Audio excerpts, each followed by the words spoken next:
I first want to talk about Magic Window. Did you find it in your attic, or where exactly did you find it? I found it in my garage, and as you drive your car into my garage, up against the wall are these cabinets, storage cabinets, and I had various things in there, a lot of Christmas stuff, and that sort of thing. And I had realized that I had some things in there. I was basically cleaning it up for the sake of spring cleaning. And then I came upon a bunch of quarter-track master reels. And I went, oh, wow. I know I did a lot of recording back in the 80s for sure. And so anyway, I went through and found about 10 different reels from different sessions, and started wondering if any of it would play, because it was 35 plus years old. So there's a process that you can do. It's called baking, and you literally bake the tape, the old tapes, and you have a short window, not a magic window, but a short window to see if they're going to play. I wasn't really sure what was on there. I had some song titles, some I recognized, some I didn't. And anyway, a friend of mine, took them to LA to do this process. And like I say, lo and behold, they all came out, all 10 reels came out as if they were just recorded a week ago. So I got kind of excited about that.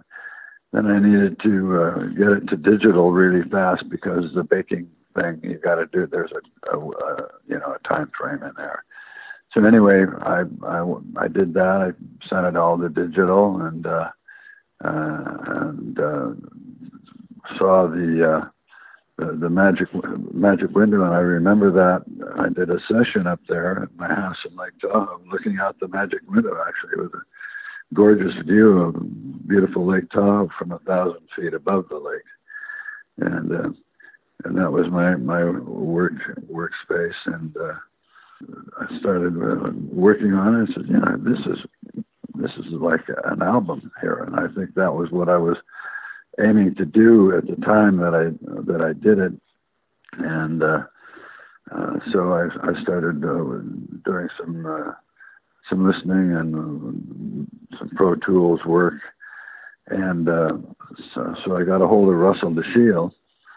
Played lead guitar on the tracks, and also engineered the tracks, and we were in the Don Harrison band, a band Stu and I produced years back, and knew each other pretty well. And I said, you want to co-produce this thing? He has tremendous technical skills and also terrific guitar skills. So I said, what do you think? I sat it down, and he listened to it, and he said, that was pretty darn good. So here we are. I'm talking to you on the phone about it, and excited. And we've released 2 singles on Friday, actually. Right. And Billboard premiered one of them, I see. And what was it that kept it from coming out in the first place? Any memories as to why it didn't first come out? Yeah, Lake Tahoe was in a very serious 7-year drought, and the fire danger was horrific, and nobody really was getting it. That we need to do something. We need to manage these fuels and try and get the forest back as close to natural as possible, and that meant really just fuel management and the removal of fuels in such a way that it wouldn't disturb a lot of the soil and affect the clarity of the lake. And it was a very incredible program, using everyone from Forest Service to convict labor to do a lot of the work, and neighborhoods, and bringing the city together. It was the #1 program in the nation, so deemed by the Department of Agriculture. They used to send busloads of people up here, and I would take them through. But it was an all-volunteer, very educational trip. I have a sort of a biology background, and through the study of insects, and insects were one of the major problems that was killing the trees. So it all made sense, and so I saw that as a greater need, and I put the project away, and just got completely absorbed in the other thing and forgot about it. And then life, things, I'm not really sure why I didn't get back to it, but that's what happened. And I moved a few times and carried it all with me. And lo and behold, it's one of my favorite pieces of music to listen to as a listener. And it's my first really complete music project where I'm the writer, the singer, the producer, the drummer, the whole 9 yards. So it turned out pretty darn good. Right. And usually when people discover things in their garage or their attic or wherever it is, things are kind of grouped together in a way. Did you discover any other recordings or archival music besides this when you found this box? I did. A lot of the things that I did, everything I recorded, I was a writer on. And I had several different projects. Some were bands, and I was hoping that we could go out and get a deal as a band.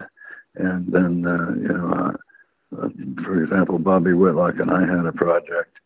We were the primary songwriters, and I've got an album's worth of that with him as a vocalist. Steve Wright from Greg Kinn Band and I wrote, he's close to 15 songs and recorded them all, of course, and. There was some really good writing going on. So I was honing those skills and looking to play some of these songs and or get a label deal. So things would be very close to coming together with a deal, and then something would happen, something internal within the band or some whatever. You just shake your head. And some guys had egos about it. I was in one of the biggest bands in the world, and I had no problem going out and playing where we started in the clubs, and just to go through that process. If you're going to be a band, you got to go out and play. And guys didn't want to do it. Well, I'm not getting paid what I should be getting paid. Okay, well, I'm paying for everything, so right. How about that? And I don't have a problem with it. Anyway, long story short, for whatever reason, none of them paid off. But now I've got like 100 songs with albums. I got another album's worth of my stuff. We had a singer named Keith England. On the Steve Wright stuff. It's very gritty rock and roll voice, sounded like Rod Stewart. So, I was making master quality demos because I had a studio in the house and that whole thing. So it made it that a little bit easier, and it was very helpful for working songs up and practicing vocals. And that's one of the things I really focused on, because I had a solo album in '72 that I put out on Fantasy. It was more of an experiment than an artistic endeavor. But we were going to use Cosmo's factory as a recording studio and have a remote vehicle with 16-track machine and a nice DiMedio board. to lease out for capital for our projects, and then we would back the truck into the Cosmos factory and use our old rehearsal space as studio space. So that all worked. So when I did the project, the Magic Window project, I was doing a lot of writing with a local guy up there, Rob Palomsky. And then I wrote, there's 3 songs on the album that I wrote without collaboration. So I had 3 there by myself, and never a dull moment. And then I wrote 4 with Rob Palomsky, 2 with Chris Solberg, and 1 with Russell DeShiel for the rest on the record. When I collaborate, I like to do it with just one other person.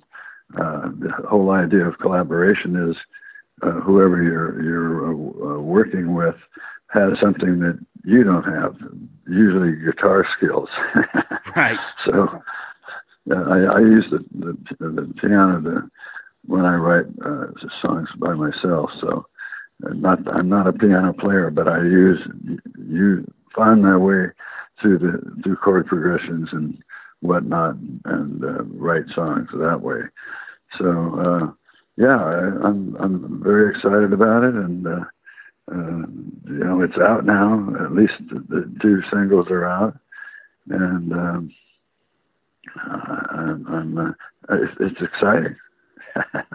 Right. Well, I'm glad to hear that more music is coming soon. Now, I had a chance to see a couple of the gigs that you did on the Creedence Farewell Tour from the last few years. I saw the one on Long Island that you did, and it was a great show, of course. I would assume that it's over. The farewell tour is a farewell tour, and that was that? Yeah, we've completed that project, and there's another one for you. I mean, Stu and I got him to move up to Lake Tahoe in '95. He was going to move from LA to the San Francisco Bay Area, and I said, before you buy a house, come up to my house, bring your family, and stay a week.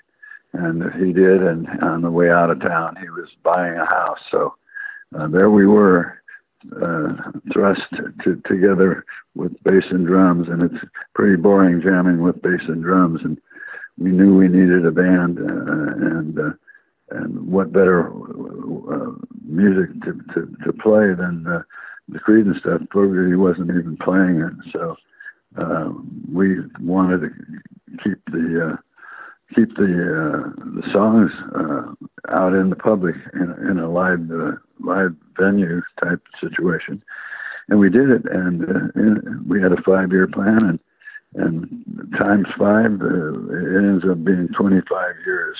Sure. For that project. I mean, it's just unbelievable. So we've been very fortunate in our career. This is something that was, we wanted to keep the music going and in a positive way. And we end up with 3 generations of fans, a platinum album, and things that we didn't even dream about at that point in our career. And then you personally, right now, like everybody, you're kind of stuck at home for the foreseeable future. What are you doing to pass your time at the moment, besides interviews like this? Well, interviews like this.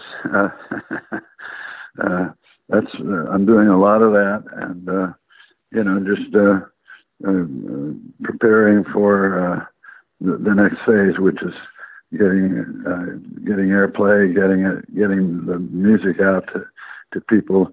I'm going to probably surprise a lot of people with this record, because it doesn't compare at all with the first solo album I did. And as I say, that was an experiment. And I also got a budget out of Fantasy Records on it, so it didn't cost me anything. Show business, you gotta love it. Just doing a lot of reading, doing a lot of listening to music. Music for me is a very meditative, medicinal thing, and It always has been, when I was a kid and had the blues, so to speak. I would go to the blues and with my record collection and listen to great music by the greats, the R&B guys, and then practice, listen to what their drummer was doing, and play along and kind of try to emulate what those guys were doing. That's how I taught myself to play drums. Used my school books and pencils and a brass lamp as my cymbal while I was doing math. Well, on that end, I actually do have a really unique memory of being at the St. Kitts Music Festival in the St. Kitts Island a couple of years ago while you were, and they kind of put you on the spot to do a drum solo during the press conference. So I think that one paid off right there. Yeah, I remember that. St. Kitts, that was fun. Nice little sandy beach there in front of the hotel. Exactly. And, yeah, that was good. That was a pencil solo. A pioneer of the pencil solo. You know how to get out of a mistake when you're doing that, don't you? No, tell me. Use your eraser. I see what you did there. Well, it was quiet for a second or two there. No, that was just the delay of Skype there. That was a good one. So being respectful of your time here, any last words for the kids? Especially now. I mean, thank our lucky stars that, we're going through this horrific thing, but I think it's bringing families closer. You got to look for a positive out of this, and it's pretty hard, as horrific as this disease is. But I know that my family, my grandchildren, and they're all being homeschooled now because school's out, and they don't want to lose traction as to where they are. But they're also doing a lot of creative things. My daughter plays guitar and piano, and she's writing songs with her little girls, and they sing and then email them up to us. And my grandsons in Portland are book reading fools. They just gobble up books, and they're doing that, creating games. Devices are being limited, and make them have to think and communicate. So in terms of that, and it's good that we have something that it's not just the United States; it's the entire world is in this drill, if you will. I've never seen anything like it in my years on the planet, and hope never to see it again. But just keep hope, keep a positive hope. If you pray. If you do what I do, positive energy and meditation is kind of the way I do it. And a lot of times I'll meditate with music, including rock and roll, rhythm and blues, or Beethoven. So, you don't want to be in front of the television when you're at home for all these hours. You'll be a blithering idiot. So, try to find the positive. Hope for that there is some sort of inoculation that'll be forthcoming to get us over the hump here. But it's an eye opener, that's for sure. You don't think you think of the Black Plague and things like that. That happened hundreds of years ago. Well, here we are, in the now, and we've got one of the worst ones ever. So. Keep up the good work, keep the distance, social distance, and all the things that are working.